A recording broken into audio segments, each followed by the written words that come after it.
Hello, everybody out there. This is Robert Price with Leap Minds, and I'm going live right now, and I'm getting ready to uh, go live as well in the Instagram, and so that is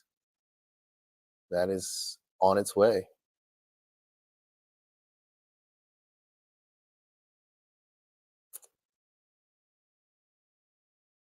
Yep, here we go. Looking for everybody to hop in. Just as you're coming in, one of the things that we're going to be talking about this evening is what we are looking to do when it talks about emotions. And so I'm excited about being able to chat a little bit about that. And we're going to have a good time learning about where these emotions even come from, why they're important, and how do we manage them. So I get to come to you this evening actually from Savannah Harbor here in Savannah, Georgia. Beautiful golf course here, great facilities.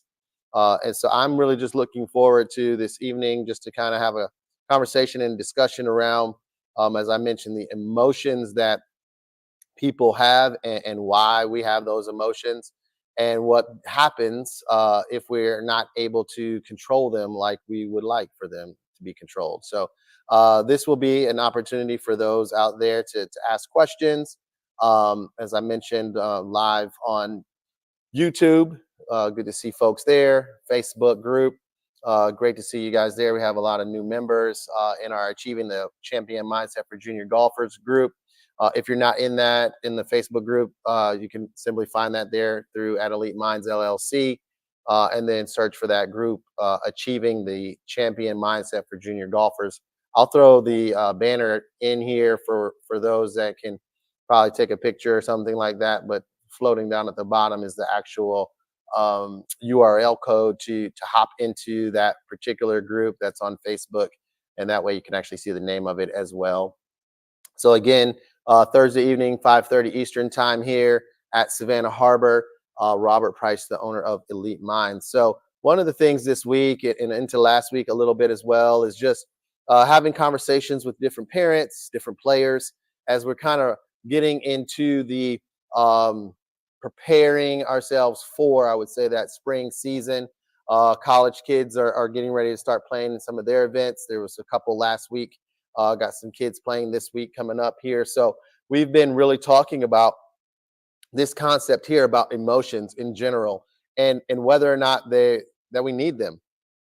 What types do we have? I had placed a poll on Instagram a little while ago talking about, do you need some emotion, or is there's something in there that we talk about? And a lot of times people come to me, depending on the age of their child, wanting to know about this. Like they misbehave sometimes, we say, or throw a temper tantrum out on the golf course, and sometimes it's quote unquote age appropriate, and we're trying to teach and walk through why we should and shouldn't do that. But there's something underneath that that I really wanted to chat about tonight, really, when we talk about emotions, because if we really begin to understand this and really look at it, what we then start to know or understand is this ability, or this conversation, I should say, around where is this coming from? Are these emotions something that is healthy for us, or is it something that um we should restrain or not do? And so I'm always wonder, is this something for us when we're looking at it? Is this something that is actually, what we can teach, or is this something like personality?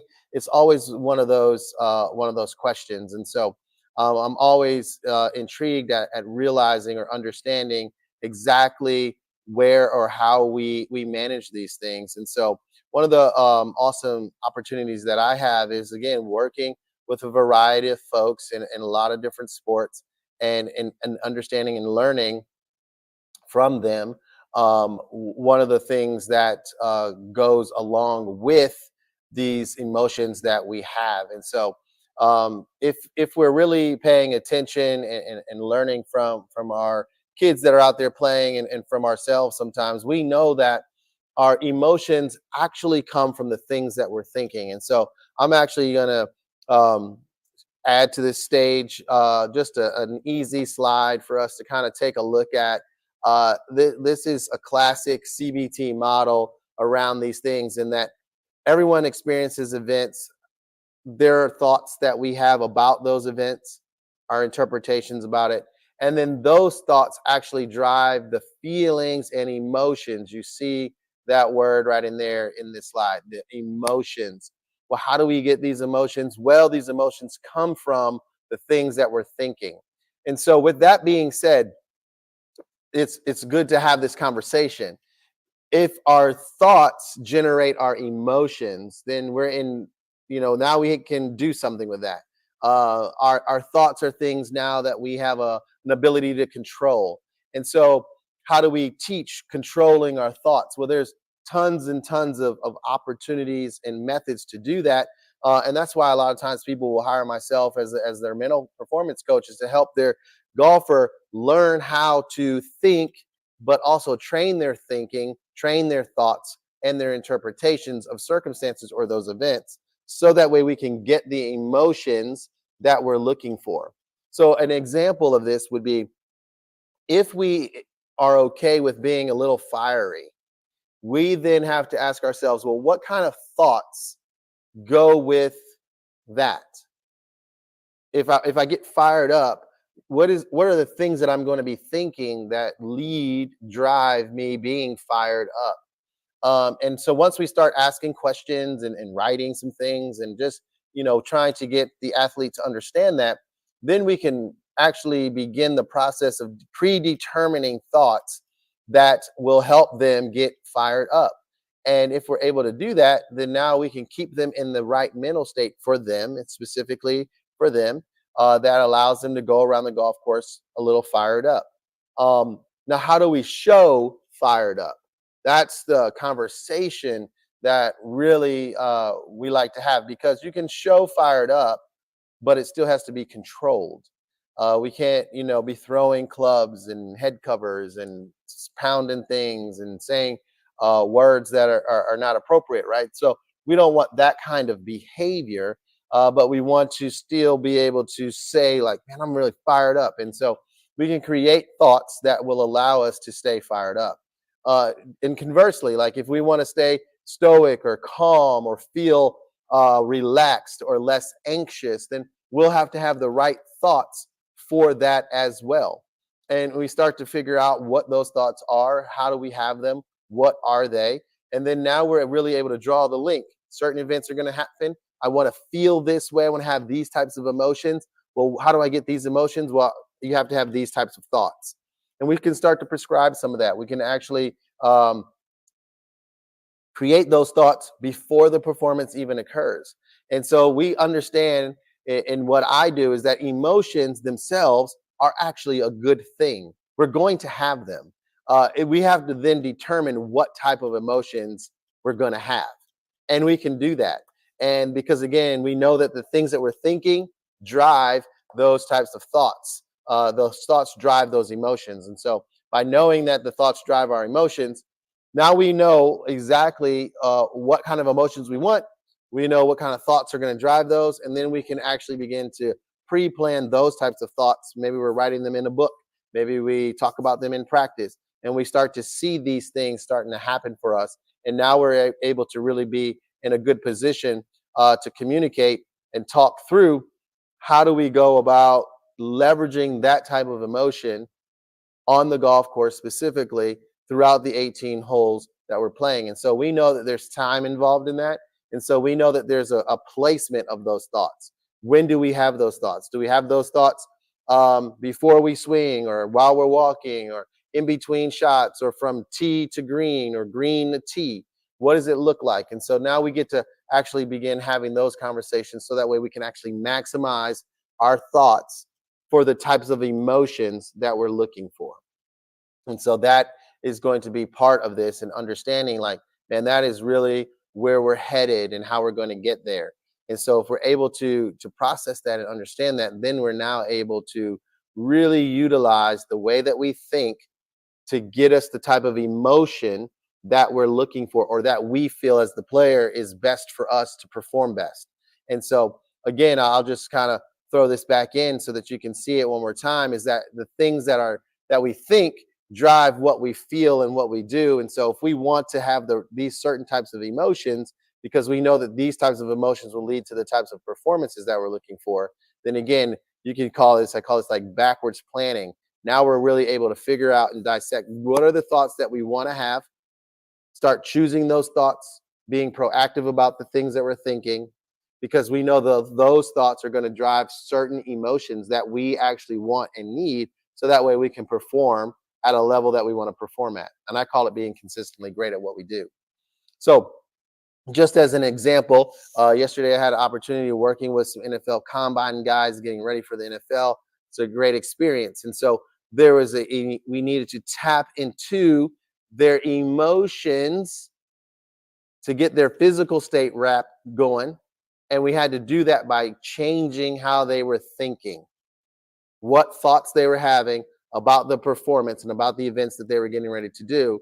So that way, now we're actually really able to dial in the types of emotions that they need to have so that they can perform at the level that they're looking to perform at. So that's one of the things that we get an opportunity to do. We get an opportunity to really help people draw into that. So that way that they can begin understanding, like, wow, there's a connection of the things that I'm thinking with the things that I feel and the things that I do. And if I actually can control the things that I'm thinking, then I can control my emotions. And that's where people really want a lot of help with, is how do I control my emotions? And oftentimes I share with people is, I want you to control your emotions, but I want you to control your emotions that are going to lead to the performances that you're looking for. And that might still allow you to play a little fired up, a little more, energized, a little more juiced. And some people, that's not helpful. And maybe we need to dial it down, but we need to figure out, how do you best perform, and under what emotional capacity do you have while you're out there? And in the course of a round, it ebbs and flows anyway. So we're able to practice that and process those things. And so that's one of the things that I know is very, very helpful. So as we begin to unwrap some of this tonight, really, it's just an opportunity for us to just see that, man, if I can control the things that I'm thinking to get the emotions that I want, then now we begin to really create the mindset of a champion. That's what starts to happen. And so by being able to start learning and looking at, well, what is it that I'm thinking, and how do I get those thoughts to drive the whatever emotion that I'm wanting to have? That's how you're able to marry those two things. You're able to marry the emotion with the things that you're thinking, so that way you can get the performances that you're looking to get. And that's where the fun comes in, working with folks individually, because now we're able to be intentional and deliberate about the types of things that we're thinking. And we can actually use a kind of a grading matrix to kind of help them see what it is that they're thinking. Is it effective? Is it ineffective? Is it going to help them? Is it going to hurt them?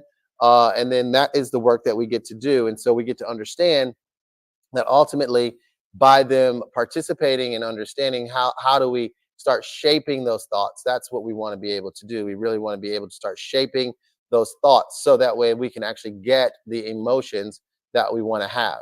So at the end of the day, it is so nice to know that our emotions, they matter, and we get to choose the emotions that we want, that are going to lead to the performances that we want to see. So if you're a parent on here, and you're listening, or you're thinking about your kid, what we want to know and what you want to know from them at some point, depending on their maturity level and ability to communicate, but it's some things we can do to get to this, is, well, what emotional state do they play best in, or at, or with?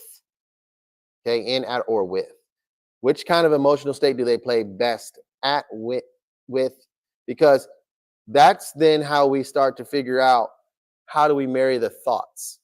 Once we start figuring out how to marry those thoughts, then now we can actually get the emotions on purpose that we're looking to get. So that way we can sustain our performance over time. So if we do that, then we start to have some successes there. And that's what we're looking for. We're looking for opportunities to put ourselves in position so that way we can talk to our kids around how do we actually manage those types of thoughts that will lead to certain emotions. We do the same thing as adults as well. I mean, we get emotional around things. And why do we do that? Is because of the things that we're thinking or our interpretations about the circumstance or the situation. And so, because of that, that is actually what drives our thought process. Our thoughts lead to the emotions that we have. It leads to the outcome or the performances that we will also have as well. And so we know that we are looking at that and trying to make sure that if we are paying attention, then we can actually begin to really control the things that we can control, which is the things that we think. And those things that we think can then lead to the types of emotions that we want to have and the types of feelings that we're going to have that will ultimately impact our performances. And so, as we begin this process of really digging into this, I really just wanted to take the time this evening really to just share this and talk through. While our emotions are important, we need to know how we play best. What type of emotional state is that? Some of us look, as I mentioned in one of the posts, was we look like the duck on the pond, where we look like we're smooth sailing, but underneath the water, our feet are moving a million miles a minute. And maybe we play best that way. Maybe we actually need to show a little more fire, and that's how we play best. Maybe we just need to be super stoic on the outside and the inside, and then that's how we'll play best. But whatever that is, we still figure out we have to learn the thoughts that go with that so that way we can really begin to prescribe the thought. So that way we can produce the emotion, which will enhance our performance.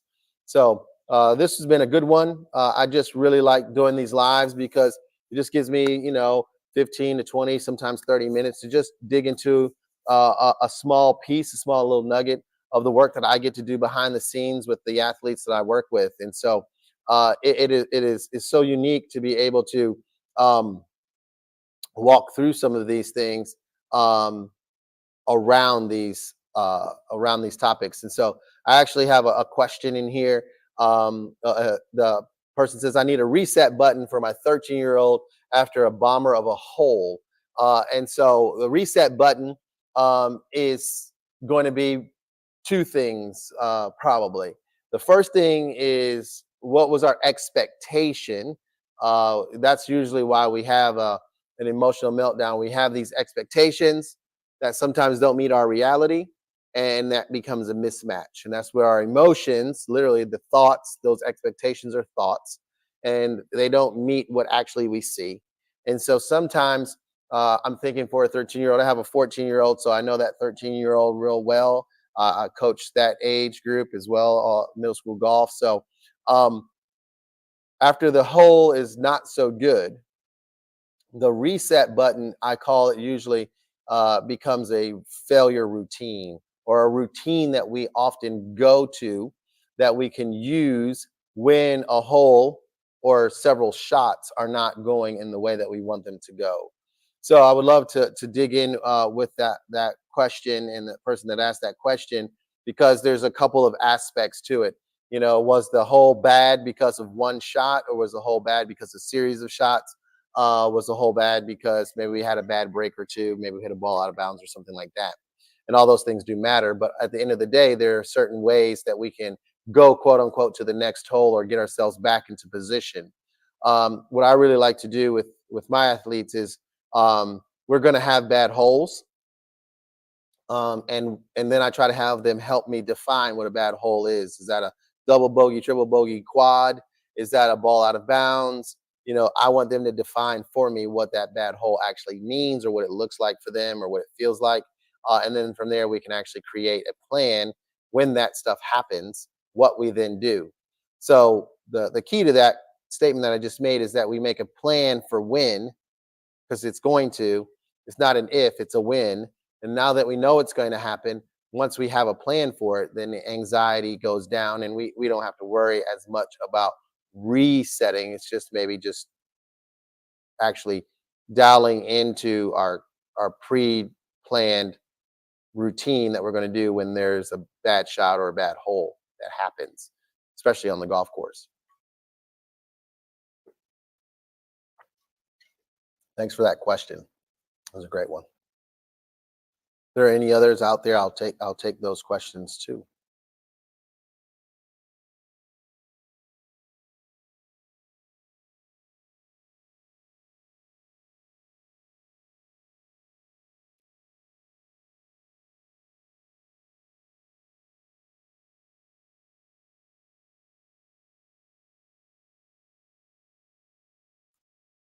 So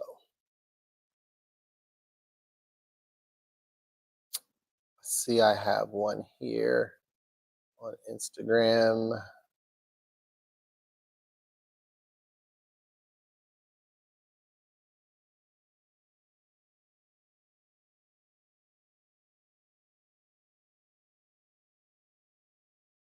Yes. So another good question. So how do we teach our kid um, to be more calm when we know that being calm helps them play best? So that's a good question from the gram. Okay, so what that might look like, and depending on the age of the player, is I call using real document, right? So we need to document their performance when they're at a certain emotional level, whatever that may be. So if we're able to walk with our kid and watch them play, we kind of know when they're unraveling or they're excited or whatever that might be. And so you begin tracking what's going on. And so this is a little tricky, but I it can be done. It can be done very effectively because you have to do it for both and you have to track for when they're in your perceived calm and how they're playing, and when they're perceived maybe a little fired up, and you want to be able to track it. And you can do it probably in about 2 or 3 rounds with them, whether it's 9 or 18, and you'll have a pretty good sample size of data to really share with them, so that then they can begin to make the choice on calm is better than not calm. And they may think that they play, they might not like playing that way. And so, but the data is the data, or the numbers are the numbers, and so then they get to make a choice. And so that's what I like to do with my own kids, but also others that I'm working with as well. Good question.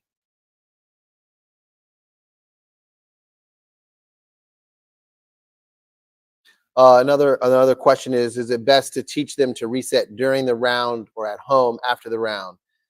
This is a good question, and I have a couple of answers for it. The first answer actually is I would love for them to be able to reset as fast as they can. And what that might sound like is after the shot that was not so good, after the hole that was not so good, after this series of holes that are not so good. So this reset space, or teaching them how to shift their emotions back, is what I would like to work with them around, is shifting back to the plan, the game plan. So it's best to teach them to reset during the round, or as I call it, as quickly as possible. If you can, depending on the emotional maturity of them, if they're able to reset after one bad shot or decision, that's when we want them to do it. If it's between holes, then we do it between holes. If it's between 3 holes, then we want them to do it between 3 holes. We don't really want them to wait until after the round, or technically when they're at home, unless we need to just do a new game plan, and we kind of look at that, and then maybe we'll make some adjustments. A lot of my kids play 2 day and 3 day events, and so they're able to make some adjustments post round, in addition to some resets during the round. So it depends on the type of event too, but that was a very good question. So reset as early as possible.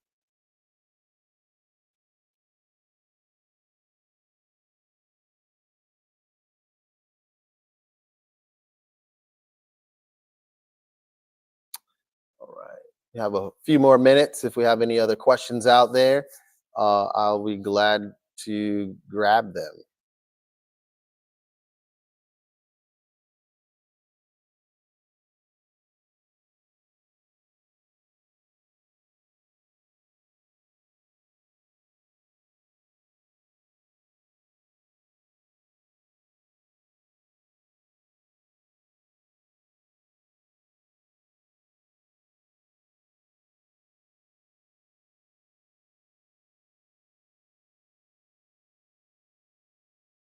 All right.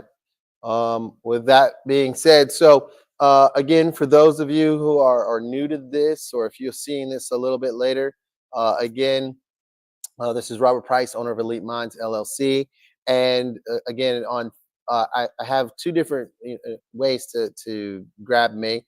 Obviously, one is just the website. You can find me there and send me a message. But for those of you who are especially out there looking for an opportunity just to kind of hear more, see more, then I have a group that is on Facebook. It's a great group. I would encourage you to hop in it, but it's definitely it's geared toward parents, so that way parents can hop in there and learn a little bit about how do we go about the things that matter. And so the name of that group again is Achieving the Champion Mindset for Junior Golfers. So that is on Facebook. You can hop in there. You can obviously follow me on social at Elite Minds LLC. I'm on Instagram, and you can find me there on Facebook as well through that.